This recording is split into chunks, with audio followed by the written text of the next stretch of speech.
Pemirsa, dalam penerapan pemberlakuan pembatasan kegiatan masyarakat PPKM skala mikro, Kota Denpasar membatasi jam operasional pelaku usaha di 7 desa yang masuk zona merah penyebaran COVID-19 hingga pukul 20 WITA. Sementara di luar ketujuh desa tersebut, kelurahan tersebut juga pemberlakuan jam operasional hingga pukul 21 WITA. Hal tersebut diungkapkan Kabag Humas dan Protokol Setda Kota Denpasar sekaligus juru bicara Satgas Penanganan COVID-19 Idewo Gederai. Ketujuh desa kelurahan yang masuk daftar zona merah yaitu Pemogan, Panjer, Pemecutan Kelod, Padang Sambian Kelod, Ubung Kaje, Dauhpuri, dan Sumerte Kelod. Selain mewajibkan pelaksanaan protokol kesehatan secara ketat, desa kelurahan yang menjalankan PPKM skala mikro juga diarahkan memantau dan melaporkan perkembangan kasus yang terjadi. Demikian juga untuk seluruh desa kelurahan lainnya di Kota Denpasar.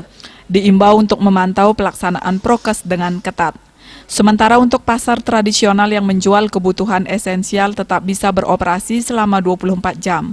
Sementara pada rapat yang membahas tentang zona PPKM skala mikro dan pembentukan posko penanganan COVID-19 oleh Pemkot Denpasar bersama perbekal lurah, camat, dan kepala organisasi perangkat daerah yang tergabung dalam Satgas Penanganan COVID secara virtual, PJ Sekda Kota Denpasar Imade Toya mengatakan PPKM di Denpasar sedari awal sudah berjalan, seperti pembentukan Satgas di desa kelurahan termasuk kecamatan dan juga Banjar Adat dan dinas sesuai instruksi Mendagri nomor 3 tahun 2021 dan Surat Edaran SE Gubernur Bali nomor 3 tahun 2021. Untuk PPKM skala mikro di wilayah Kota Denpasar sudah membuat posko tanggap bencana di seluruh desa kelurahan.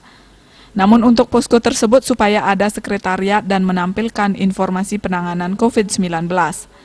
Dari regulasi atau data-data yang ada di desa dan kelurahan ini akan menjadi bahan pertimbangan PPKM skala mikro.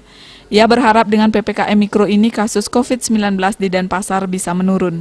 Widya Stuti, Bisnis Bali, melaporkan.